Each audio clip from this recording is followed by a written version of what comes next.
ganama nuu laatteef yeroo nuu laatteef ammas dubbii kee sagalee kennu gidduu jirta. Si galateeffanna si eebbifna. Dadhabaa jireenya keenya, dadhabaa qalbii keenya, dadhabaa harka keenya dura keetti kaafneerra. Ulfinni guddaan galanni guddaan siif ta'a. Ulfinni siif hin ta'a.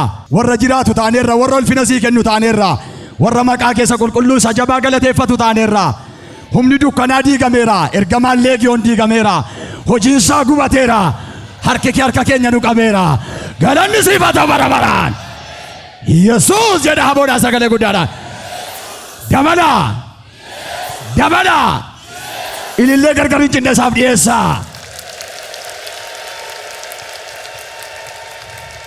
Dubbii kee nutti dubban kanaan kan mormu humni dukkanaaf ergamaan leegiyoon ba'aan malixaatti kan gubate haa ta'u, kan gubate haa ta'u, kan gubate haa ta'u, kan gubate haa ta'u maqaa Yesuusiin. Haboodhaan Yesuus jedha. Dabala, dabala.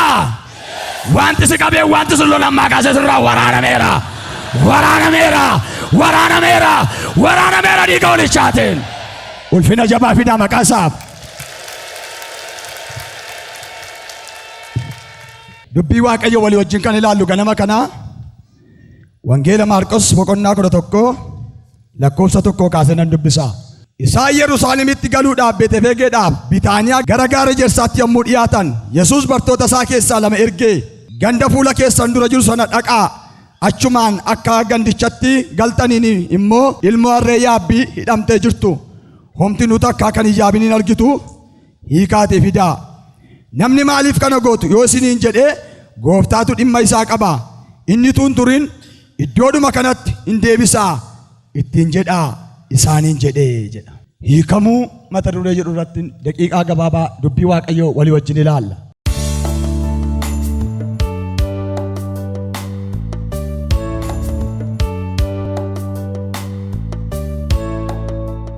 Hiikamuu jechi jedhu kuni kan hiikamu wanta qabaa yookaan hidhaa keessa jirudha. Kan hiikamu wanta qabaa yookaan hidhaa keessa yookaan immoo qambarri yookaan waanjoo yookaan immoo marfama adda addaa keessa wanti jirutu hiikama. Hiikamuun faallaansaa hidhamuudha. Garuu hiikamuu dura hidhamuutu jira. Namni biyya lafaa kanarra jiraachuu hin jiraata. Adeemsa amma barbaachisu adeemee gara ittaanutti darba. Hamma kana keessatti garuu rakkinaaf dadhabbii qaba. Kana keessatti namni karaa adda addaa yaada adda addaa of hidhuu danda'a yookaan qabaa adda addaatti galuu danda'a. Namni jechuudha. Akkamitti qabaatti yookaan hidhaatti galuu naan jettan tokko ofuma isaatiin of hidha. Yaada sammuu isaatiin, yaada qalbii isaatiin dadhabbiin haa ta'u, jabinaan haa ta'u of hidhuu danda'a. Inni gara biraan biyya lafaa keessa waan jiruuf qabaan biyya lafaa isa hidhuu danda'a. Gooftaan maal jedhee biyya lafaa keessatti rakkina qabdu waanjoo qabdu jabaadhaa ani biyya lafaa mo'eeraa jedhe gooftaan. Biyyi lafaa kun rakkinaaf gadadoo hin qabdu jedhuan qaba. Garuu isa keessatti kan isin moo'icha argattanii humna maqaa Yesuusitti amanuudhaan moo'icha qabdu. Hin mootus hin moonas mooneerras ammas dabarree moona bara baraan. Inni gara biraan namni biyya lafaa kanarra jiru hidhaa seexanaan hidhamuu danda'a. Hidhaa seexanaan yookaan immoo qabaa humna dukkanaan. Haa ta'u iyyuu malee yeroo hidhamu kana keessatti haala inni itti iyyachuu danda'u gara isa hundumaa danda'utti iyyata. Kana gochuu kan danda'u immoo isa qalbii yaada garaa isaa banameedha malee utuu furmaanni jiru cal jedhee kan taa'u jira. Cal jedhee kan si teessisu ganama kana qincaabii Waaqayyoo sirraa garafamee haa ba'u ganama kana. Kutaa ammaa kana keessatti Yesuus Kiristoosiin agarra. Yesuus Kiristoos hojiinsaa hiikuudha. Yesuus akkana jedha beellada inni dhaqaa hiikaa jedhu horii gadi yookaan namni ilaaluu kan hin dandeenye namni uleentuma hidhamtee waan jirtuuf golgaa keessa yookaan qambarrii keessa yookaan huuncaa keessa hidhamtee waan jirtuuf ganda fuula keessa jiru kana dhaqaati dhaqaa hiikaa fidaa. Amantoonni kiristaanonni qulqulloonni saba Waaqayyoo isa kamiin barbaanna? Isa deemu barbaanna. Yesuus garuu isa hidhamee jiru barbaada. Yesuus bara baraan gooftaadha jedha sagalee guddaadhaan. Ganama kana maqaa isaa kan waamtu maqaa isaatti kan baqatte hidhaa kama ta'u kam akka hiikamtu murtaadha. Attamitti humna maqaa isaatu hiika. Amma waan Yesuus haqaa hiikaa fidaa jedhu kuni namni gara biraan ilaaleera bira darbeera. Yesuus garuu dhimma itti qaba jedhe. Yesuus maal jedhe? Dhimma itti qaba jedhe. Yeroo dhimma itti qaba jedhu Yesuus irraa hiiksisanii fidan akkuma Yesuus jedhe haqanii hiikanii fidan jedha. Yesuus yeroo sana wanta namni ilaalle yeroo ilaale sana isarra kan wayyu hin jiru laata? Nan ilaalu hin jedhin, na dhiise hin jedhin, na bira darbe hin jedhin, hidhaa koo guddate hin xinnaate hin jedhin. Yesuus ganama kana si urgaasa. Harka keessan ol kaasaa. Ganama kana mantee kan dhufu humna maqaa Yesuusiin hidhaa kamitti ganama kana Yesuus si urgaasa. Hin fidan Yesuus irra taa'eetedha hin deemeedha. Yesuus ammaa beellada harree sana barbaada miti, har'a laphee kee barbaada, har'a harka kee barbaada, har'a miilla kee barbaada, har'a qaama kee barbaada. Taa'ib Yesuusiif ganama kana namna du'aa ka'uuteen himmatti hin qabuun har'a laphee kee ligidaa'e, fura kee ligidaa'e, sammuu kee bade kan oole Yesuus Kiristoos si keessa buufatee miilla si godhatee harka si godhatee dukkana ittiin ibsuu barbaada. Yeroo inni harree sana yaabeedha lafti guutummaatti sochooteedha. Har'a lapheen kee Yesuusin kan baatu karaarra deemtu mana keessa jirtutti yeroo itti deemtu humni dukkanaa socho'uu qaba. Hin socho'eedha sagalee guddaadhaan. Yaabbatee Yesuus hin deeme humna maqaa gooftichaa ulfeessuudhaaf. Warri uffata qaban uffata isaanii hafan, warri uffata hin qabne damee baalameetti hafan. Hosaayinaa olii kan dhufu ilma Daawit mootii Saalem ulfeessan. Har'a Yesuus harree barbaadee yaabbachuu barbaada miti. Si keessa taa'ee ittiin warra dukkana du'aaf dukkana seexanaa jala jiran gara ifa jireenyaatti baasuu barbaada. Baay'ee ganama kana gara ifa jireenyaatti. Yesuus bara baraan gooftaadha. Ameen. Yesuus gara sinin ilaalleef yaanne dhaqa. Akka namaatti sammuu namaa keessa hin jiru ogummaa namaarraa fagoodha. Hin waame, hin fide, hin rataa'e. Yesuus anaaf sin keessa jiraachuutu jira. Akkeedha Iyyoob keessaa Iyyoob 33:14. Namni isa hubatu yoo ta'e iyyuu Waaqayyo karaa tokkos karaa lamas hin dubbataa. Namni kana hin hubatu yoo ta'e iyyuu Waaqayyo karaa tokkos karaa lamas hin dubbataa. Kana jechuun maal jechuudha? Karaa sii galus haa ta'u, karaa sii hin galles haa ta'u, Waaqayyoon dubbata. Waan Waaqayyo dubbatu kun laphee keetti haphee ta'e hafu maqaa Yesuusiin. Seera lakkoofsaa boqonnaa 22-23 yoo dhaqxan karaa Waaqayyo ittiin dubbate san akkeedhe Balaamin waame saba akka cirracha galaanaatu gara koo dhufaa jira, aqii saba kana naa baari'edha. Waaqayyo immoo akkeedhe Balaamin duukaa dhaqi garuu waa isaan si ajajan hin godhin jedhe. Balaam garuu hunuma dhaqe. Beellada inni yaabee deemu harreedha yookaan immoo beellada manaati. Kan inni deemu saba abaaruudha. Waaqayyo garuu sabni kun eebbifamaadha abaarin ittiin jedha. Sabni kun maaliidha? Akka hurrii yookaan akka cirrachaa lafa uwwiseedhaaf achi as ba'anii biyya Gibxiiti narratti humna godhatu abaari'edha. Waaqayyo garuu habaayyatan jedha. Harka keessa sochoosaa hin baay'anne jedha. Maqaa gooftaa Yesuusiin lafan geenyeef lafan tarkaanfanne ganama kana humna sagalee isaan tarkaanfattee hin geessa baneera sirratti dhiiga olichaatiin. Sabni suni baay'ee cimaadha jedhan. Ati immoo dhaqii abaari'edhaan. Gooftaan guddadhu siin jennaan hin guddatta, gooftaan bal'adhu siin jennaan hin bal'atta. Humni dukkanaaf qambarriin dukkanaa immoo sirraa qincaabii harka Waaqayyoon ganama kana shaa. Ameen jettan sagalee guddaadhaan. Yennaan maal jedhaa? Harreen ni yaabbatee deemedha. Ergamaa Waaqayyo agarteedha. Ila Waaqayyoon dhaqidhitti hin jedhe karaatti Waaqayyo batu hin agarte ergamaa agarteedha. Inni garuu si'a sadii hin dha'eedha. Agartanii lubbuu oolchuudhaaf du'a oolchuudhaaf isheen mangadaarraa akkas gorteetedha. Killaa manichaatti of micirissitee namichas hin micirissiteedha. Agartanii isheeturra Waaqayyoon dhagee Waaqayyo hin dhaqidhitti hin jedhe. Isheen garuu ergamaa billaa baatee deemu agarte. Innaani Waaqayyo jabbalaan baneetedha. Maaliif rukuttaa ittiin jedheedha. waaqayyo yeroo sitti dubbatu si oolchuu barbaadu karaa tiyyaan waaqayyo akkeetti dhufettee kan iyyaan yookaan Yesuus Kiristoos akkeetti mana koo dhufee na oolchettee kan iyyaan karaa sana dhufee si oolcha. Garuu gurri qalbii kee gurri sammuu kee banamee waan Yesuus Kiristoos jedhu dhaga'u ganama kana. Harka keessan akka godhaa nan ooleedha. Kaleessa kan oolte borisin oolte bara baraan hin oolte dhiiga oolichaatiin. Kanaaf egaa kutaa sana keessatti waaqayyo karaa namni yaaduu hin dandeenye oolcheedha. Namni tokko harka isaa akka godhe darbeen jiraadhaa jedhu. Gooftaa Yesuus har'as dabarsee si jiraachisa. Akkamittiidhaan na gaafadhaa. Waan irra taa'u suni inni hin yaadne garuu du'an naqin ittiin jetti. Waan irra taa'u sun akkuma kaleessaa miti garuu har'a billaatu jira billaarraa deebi. Har'a abiddatu jira abiddarraa deebi. Har'a du'atu jira du'arraa deebi. Har'a hidhaatu jira hidhaarraa deebi. Hin deebita ganama kana. Warri sagalee isaa dhagaan immoo deebuu duwwaa miti hidhaa kamitti hin hiikamu. Kutaa sana keessatti gaa karaan kun hin yaadamne. Maal jechuu barbaadeetanii waaqayyo karaa isin hubachuu hin dandeenye xiinxaluu hin dandeenye hin dhufa garuu gurri qalbii keenya banamee isaa hubatu. Galanni waaqayyoof haa ta'u. Bara baraan maqaan isaa ulfaatu. Kanaaf waaqayyo karaa isaa gale nu barsiisuu barbaadu nu barsiisa. Maqaan isaa bara baraan haa ulfaatu. Akkasuma qilleensa labii keessaan jedha Iliyaasitti mul'ate qilleensa qabbanaa keessaan jedha. Qilleensa labii yookaan qilleensa las jedhuun Iliyaasitti mul'ateedha. Iliyaas isaan booddee ka'eedha. Waaqayyo karaa kana mul'ata. Ana baasuu fedhee sin baasuu fedhee waaqayyo karaa kana mul'ata. Attamitti mul'ata. Anaaf sinii baasuu jedhee qilleensa lap jedhe keessadha. Inni uursu tureera.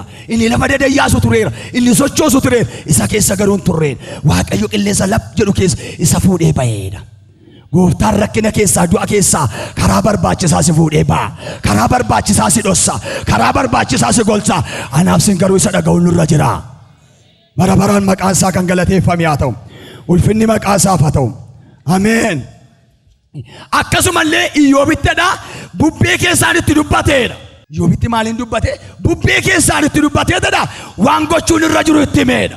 Bubbeen socho'inna malee hin dhufa jennee yaadna. Hin gadda kaleessa waaqayyo karaan inni isinitti dubbatee sin oolche sun sirriidha jechuudha. Har'as karaan inni isinitti dubbatee sin oolchuu barbaadu sirriidha jechuudha. Boris karaan inni itti dubbatee sin oolchuu barbaadu sirriidha jechuudha. Maqaan isaa bara baraan galateeffamu. Ameen. Galanni gooftaaf haa ta'u. Akkasuma Ibroota boqonnaa tokko lakkoofsa tokko dhaqeen dubbisa. Ibroota tokko akkana jedha. Bara duriitti waaqayyo si'a baay'ee karaa garaa garaatiin raajotaan abboota keenyaan dubbateera. Guyyaa bara sadhumaa kanatti immoo ilma isaatiin dubbateera. Waaqayyo ilma isaa kanaan waaqaaf lafa uume. Wanta hundumaa harka isaatti kennuuf hin dhaabe. Inni ulfina waaqayyo isaa calaqqisaa waaqayyo akkuma jirutti isaan hin mul'ata. Dubbii isaas humna qabeessa waan uume hundumaattis hin baata. Inni cubbuutti qulleeffamuudhaaf erga argachiise booddee ol gubbaa mirga waaqayyoo surra qabeessa sana dhaqeen taa'ee jedha. Maal jedha? Waaqayyo karaa garaa garaa abboota keenyaan raajotaan dubbachaa tureera. Guyyaa kana immoo eenyuun dubbate? Ilma isaa ergee nutti dubbateedha. Bara darbe waaqayyo abbootaan raajotaan hojjetootaan dubbachaa tureera. Guyyaa bara dhumaa kanatti immoo eenyuun dubbata? Ilma isaa ergee maal gochuuf jedhee? Anaaf siin hiikuuf jedhee. Maal gochuuf jedhee? Anaaf siin du'a keessaa deebisuuf jedhee. Har'as ganama kana kan naggeessu du'a rakkinaa keessaa hin deebita ganama kana. Maqaan isaa bara baraan galateeffamu. Faarsaa 124 lakkoofsa 6. Waaqayyoon afaan isaanii keessaa nu buuse ulfinaan ajajamu. Akka simbirroo kiyyoo dabsituu jalaa hin baane. Kiyyichi sin caccabe nuyi jalaa hin baane. Kiyyichi maal ta'e? Waaqayyo yeroo dubbatu kiyyoo du'a boolla du'aa jala maal gochuudhaaf si baasuudhaaf dubbata. Agartaniittu yeroo inni sila dubbate billaa jala du'a oolaa. Akkasumas immoo kisii Iyyoob gaaffii Iyyoob deebisu jala isatti dubbata. Akka kiyyoo adamsitu yookaan immoo qabduu jala. Kiyyichi maal ta'e? Hin caccabe. Noo jalaa baan eenyuudhaan? Waaqayyo isa waaqaaf lafa uumeen gargaarsa arganneedha. Ganama kana gargaarsa argadhuu baay'ee maqaa Yesuusiin. Ulfinni gooftaaf haa ta'u. Ameen ameen. Faarsaa 141 lakkoofsa 9. Futtaasaa isaan anaaf kaan irraa meendoo warra hamaa hojjetan irraa na eegi. Kuttaasaa meendoo warri hamaa hojjetan irraa maal godhe? Na eegi. Waaqayyo gaa meendoo yookaan amma meendoo sattiin bineensa yookaan ilbiisota qaban miti. Meendoo hidhaa isa namni namarraa kaasuu hin dandeenye. Isaan kanarraa maal godhe? Na eegi. Galanni Waaqayyoof haa ta'u. Daani'el boqonnaa 6:16 akkana jedha. Dhagaa tokko fidanii afaan boollichaa irra kaa'an. Waa'ee Daani'elii wanti tokko illee akka hin geeddaramne mootichi mallattoo ofii isaatii mallattoo gurguddoota isaatii dhagicharra hin mallattees. Kana booddees mootichi gara mana mootummaa isaatti hin deebi'e jedha. Mallattoo ofii isaatis mallattoo gurguddoota isaatis irratti mallattees. Waaniif Daani'eliif tokko illee hin jiru manatti deebi'e. Waaqayyo garuu waaqarraa ergamoota isaa ergeedha. Yeroo kana Waaqayyo attamitti isaaf dubbata? Ofii isaatiin isaa dubbateetu wanta sitti mallattaa irraa bana. Haqeetti dubbate wanti akka yeroo sanaatti yookaan akka itti mallattaatti hin jiru. Ofii isaatis fixeera, seera yeroo sanaatis dhufeera, garuu Waaqayyo ergamaa isaa erge. Attamitti ooltennaan Waaqayyo ergamaa isaa erge na oolcheera. Karaatti Waaqayyo dubbatee nama oolchu jechuudha. Hin jiru karaan isaa adda inni na oolchedha sagalee guddaadhaan. Adda karaatti Waaqayyo nama oolchu adda. Daani'eli waan qabu hin qabu, garuu Waaqayyo waaqarraa ergamaa isaa ergeeraaf. Si waa isin ilaaltan du'a rakkina ta'uu danda'a. Waaqayyo garuu jireenya dura keessanitti ilaala. Ameen. Attamitti kana dubbattoo jettan mallattaa'ee dhumeera. Ankoo du'ettanii ofitti mallatteessitanii fi kan fixxanii Yesuus galmee du'aaf rakkinaa hin galagalcha. Hin galagala sirraa maqaa Yesuuseen. Haboo guddaadhaan si'a tokko hin galagala narraa jedha. Isa hamane sanaaf hin galagale. Namni dubbatu gara biraan hin turre. Waaqayyotu waaqarraa dubbatee ergamaa isaa ergeef. Kanaaf Waaqayyo karaa isin hubattanis karaa isin hin hubannes hin dubbata. Isin garuu dhagaa. Miilla keessan jireenya keessan rakkinaaf du'a keessaa baafadhaa. Harki Waaqayyo isin qabee isin dabarsa. Yoel boqonnaa 3:16 Waaqayyo Xiyoon keessaa qaqawweessaa, Yerusaalem keessaa sagalee isaan dhageessisa. Waaqniif lafti hin raafamu. Waaqayyo garuu saba isaa ijoollee Israa'eliif iddoo baqaan masaraa hin ta'a. Waaqayyo ijoollee isaa Israa'eliif maal ta'a? Iddoo baqaan maal ta'a? Masaraa ta'a. Garuu maaltu jira? Qaqawwee jira, rakkinatu jira. Rakkinnitu jiru, abidditu jiru, qormaatitu jiru, wanti ursutu jiru. Waaqayyo ijoollee isaa Israa'eliif maal ta'a? Masaraaf iddoo baqaa ta'a. Iddootti kooluu galtu sii ta'a jechuudha. Ameen. Hidhaati si baasuu duwwaa miti. Lafatti kooluu galtee dhaabattu, lafatti kooluu galtee jiraattu, lafatti kooluu galtee dabartu.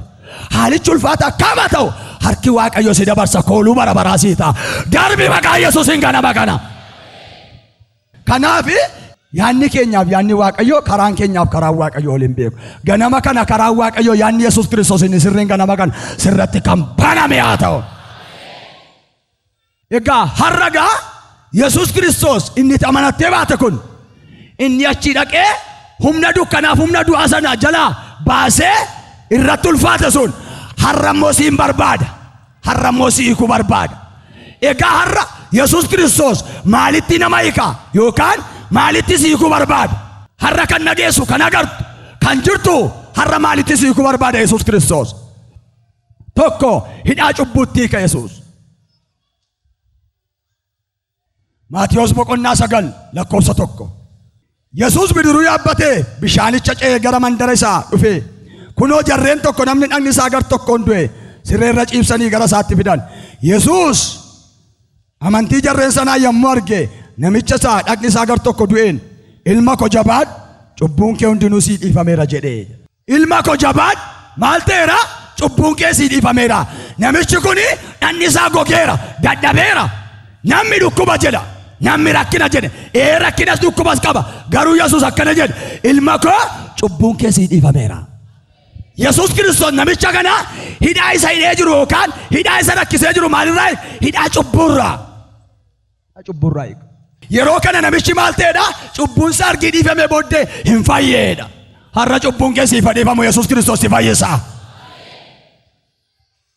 Ni ameen jedha sagalee guddaadhaan.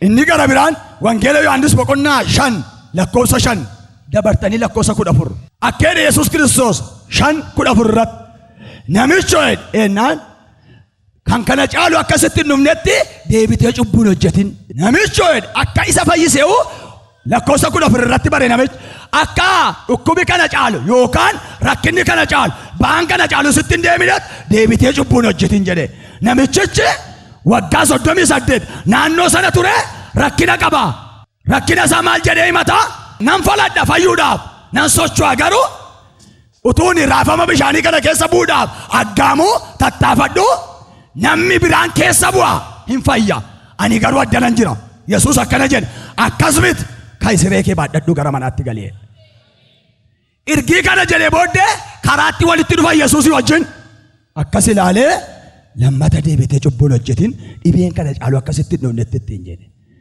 Yesuus iddoo sanatti maalitti isa hiike cubbuu isaatti isa hiike hin fayye ganama kana nus isa beennu san beenne cubbuu keenya hin himanne namatti kan gaddin walii keenyattis kan gaddin waan dhiisuu malaa nutu dhiisa isan hin beenne immoo Yesuus Kiristoos akkuma kana haraara nuu godha ganama kana cubbuun kee sii dhiifameera jedhu Yesuus ameen jedha sagalee guddaadhaan dhiifameera jedhu Yesuus ganama kana maqaa Yesuusiin hidhaa cubbuutti hiike Yesuus Kiristoos galanni maqaa isaaf haa ta'u wangeela Yohaannis boqonnaa 8 lakkoofsa 1 kaasaa ilaalaa Yohaannis 8 ani garuu darbeen lakkoofsa 10 dubbisa yommus Yesuus ol jedhee dubartittiin ana meerrere isaan namni tokkollee firdii irratti raawwatne isheedhaan jedhe isheen immoo tokkollee gooftaa koo jette deebifte kana irratti Yesuus egaa ani sittiin faradu dhaqi ammaa jalqabdee cubbuun hojjetin isheedhaan jedhe namoonni kun cubbuu hojjette seerri Musee akka jedha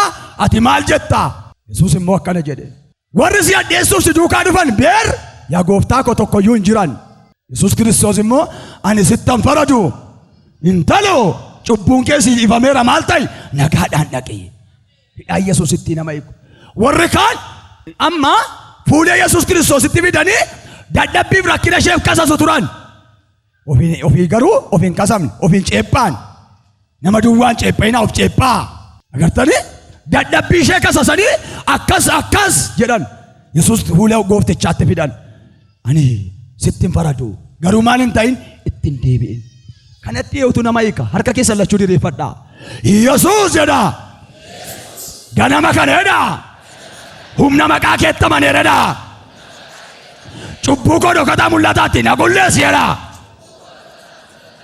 waati amantee dubbatte kun maqaa Yesuus Kiristoos irratti ta'eera dhiiga ishaatiin deeffadhaa kanatti yoo nama qulleessa anaaf isin ta'e hiniina hin adamna Yesuus garuu ittiin deebiin jedhe waan namni nama hiikuu hin dandeenye waan eenyu furmaata amma Yesuus isa asii sin hiika isa jireenyaa sin hiika asitti yeroo hiikamtan inni jireenya bara baraa sin hiikama asitti yoo hiitanis inni jireenyaa hidhamaadha kanaaf isa ofirratti beektan isa ofirratti hin beekne dadhabbii keessan himadhaa Yesuus ganama kana sin fayyisuuf dhaabatee jira galanni maqaa isaaf haa ta'u lammaffaa Yesuus maalitti nama hiika hidhaa seexanaatti Luqaas boqonnaa 13 lakkoofsa 10 naqaa Yesuus guyyaa sanbataatti mana sagadaa tokkotti hin barsiisa ture kunoo dubartiin hafuuramaadhaan qabamte waggaa 18 dhukkubsatte tokko achi turte isheen qooboftee ol qajeeluu hin dandeenye waggaa 18 guutuu dubartiin hafuuramaan qabamte tokko achi turte Yesuus hin barsiisa ture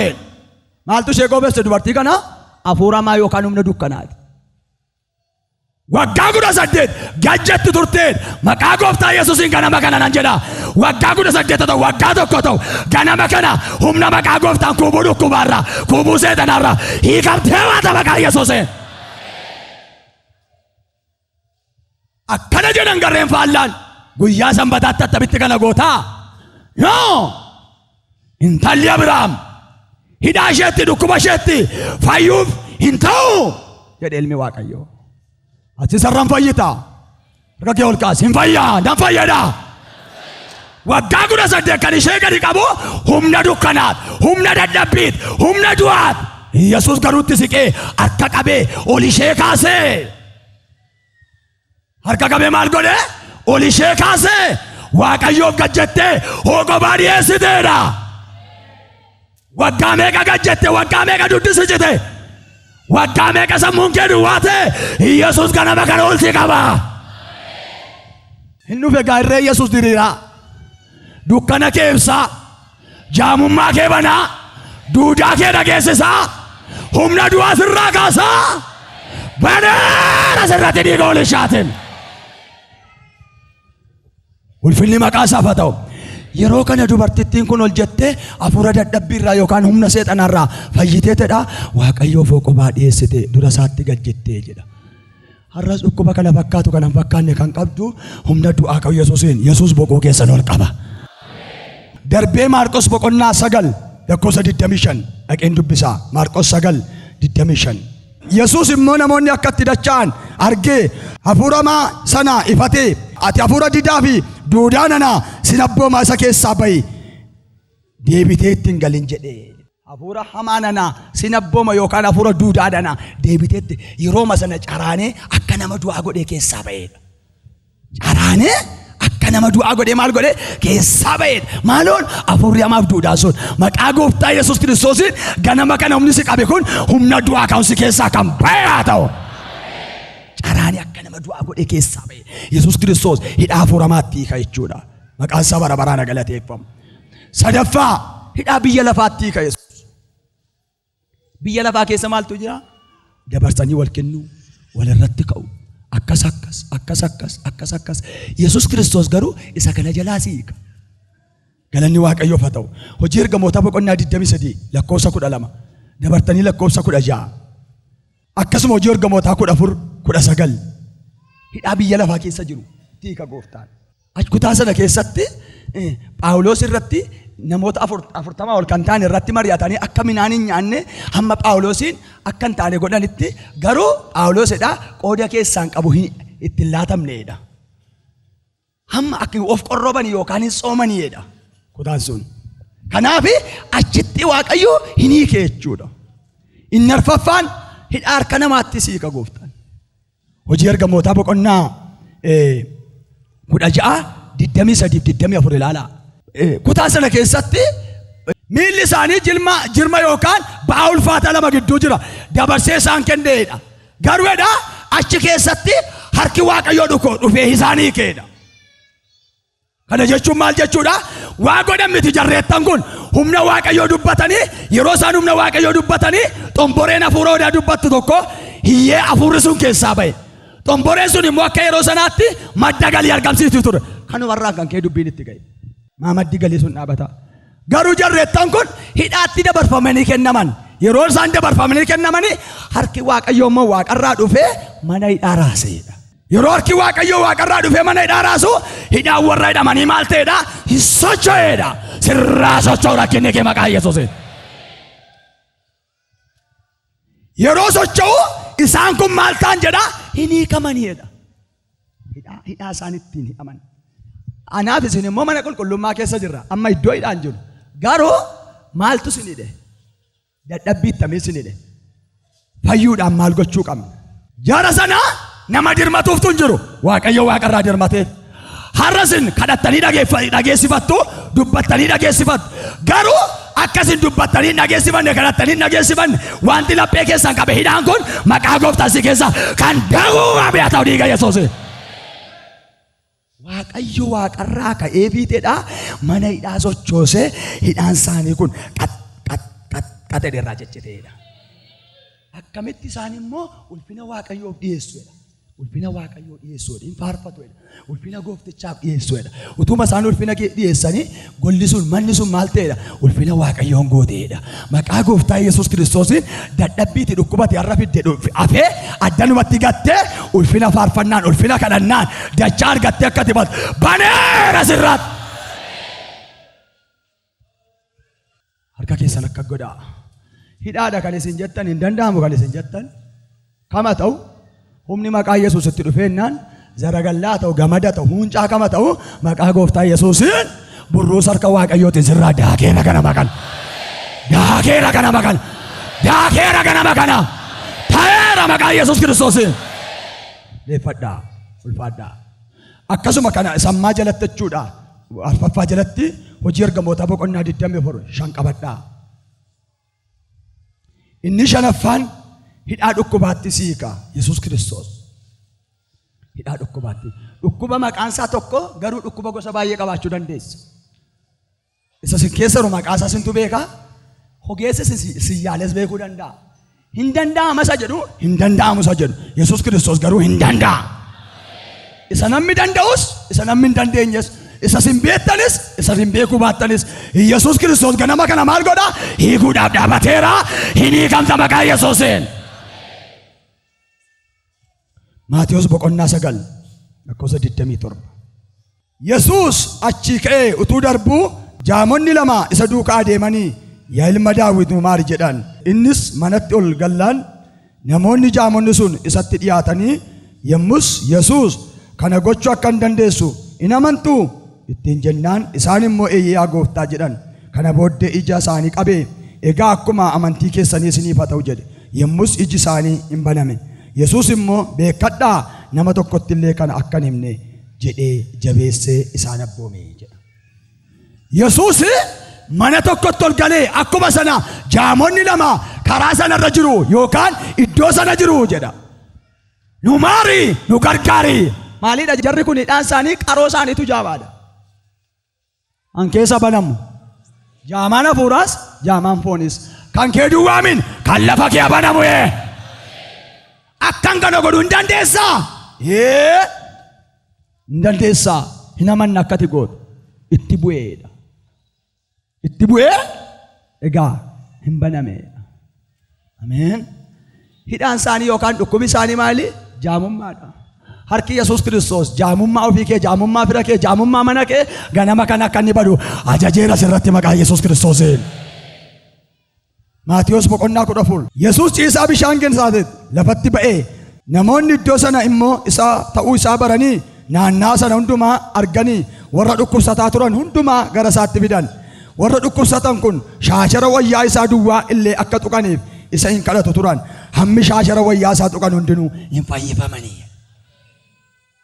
Namoonni kutaa kana keessa jiran iddoo kana jiranii dhukkubsatoota hedduudha yookaan rakkatoota yookaan hidhaa kan qaban hedduudha. Warri hidhaa qaban kun hammi shaashara wayyaa Yesuus Kiristoos tuqe maal ta'eedha? Dhukkuba isaaniitti yookaan hidhaa dhukkuba isaaniirraa hin fayyaniidha. Haleluuyaa. Ganama kana hidhaa kamirraa dhukkuba kamirraa Yesuus Kiristoos harki isaa si tuqaa, humni fayyisuu isaa si tuqaa, dubbii isaa si tuqaa, akkati fayyitee baatu ajajeera sirratti. Galanni bara baraan isaaf haa ta'u. Maatiyos 21:14. Warri jaaman warri okkolan mana qulqullummaa keessatti isa bira dhufan inni immoo isaan fayyise. Warri jaaman warri okkolan mana qulqullummaa keessatti maal ta'an hin dhufan gara isaa inni immoo maal godhe isaan fayyiseedha. Ani fayyeen baadha sagalee guddaadhaan. Fayyitee baata ganama kana. Jaamummaarraas dukkanarraas hidhaa seexanaarraas hidhaa cubburraas maal jedhe Yesuus Kiristoos Yeriyoosin amanii duwwaa. Gaggeessan ol kaafadhaa. Haleluuyaa. Yeriyoosin akka jedhe gooftaa Yesuus Kiristoos amanii duwwaa maal ta'a? Hin fayyiti. Ati anaaf sin maal gochuudha? Amanuudha. Hidhaa guddaan, hidhaa rakkisaan, hidhaa dhiphisaan maal ta'a? Hin caccaba sirraa maqaa Yesuusiin. Haboodhaan namni tokko hin caccaba jedhu haboo guddaadhaan. Ulfinni Waaqayyoo guddaan, harki Waaqayyoo guddaan, ulfinni Waaqayyoo guddaan jireenya kee irratti, bara kee irratti, guyyaa kee irratti akka inni hojjetu. Akkasuma immoo daanoo dhukkubaaf kinoo dhukkubaa, hidhaa dhukkubaa akka inni si keessaa butee baasu ajajeera maqaa Yesuus Kiristoosiin. Ol kaa dhaabadhaa. Haleluuyaa. Maatiyos 15:29 harka keessa lachuu ol kaafadhaa. Ergasii Yesuus achi adeemee ciisaa bishaan Galiilaa bira dhufee gaara tokkotti ol ba'ee achiin taa'e. Tuuti sonaan baay'een immoo warra hokkolan, warra jaaman, warra kottaan baay'ee fidanii dhufanii miilla Yesuus jala ka'an. Yesuus immoo isaan fayyise. Tuuti sonaan warri arraba didan akka dubbatan, warri kottaan akka fayyan, warri hokkolan akka asiif achi adeeman, warri jaaman akka argan hubatee irraa jeffate. Waaqayyo gooftaa Israa'eliif immoo hooqobaa dhiyeessanii. Maqaa Yesuusiin ganama kana ajajeera. Hokkoltee kan jirtu, jaamtee kan jirtu, harrabi hin dubbanne, miilli hin hojjenne, hiikamtee baata maqaa Yesuusiin. Soonaan hedduu gara isaa dhufeedha. yeroo kaneedha namoonni dhufan kun hundinuu maal taanedha hidhaa isaaniitti hiikamanidha ganama kana hidhaa fiddee dhufte hundumaarra hiikamteetta maqaa Yesuusiin. Wangeela Yohaannis boqonnaa 11 keessatti akkana jedhe Yesuus Kiristoos ilaa Alaazaar addanaa homaa tokkollee hin jiru du'aan akkana jedhe Yesuus Kiristoos nama boraafatee namni itti boo'ee firri itti boo'ee homaa falan qabu ajaa'ira guyyaa afur jedhanii hiikaa gadhiisaa dhaqu jedhe. Dhageessaniittu hiikaa maal godhaa? Ati immoo har'a dhukkubsatte rakkina qabda malee fayyaadha maqaa gooftaan hidhaa du'aadhaa seexanaatti siikeera siikeera siikeera siikeera maqaa Yesuusiin. Ilillee jabaa fidaa ta'a.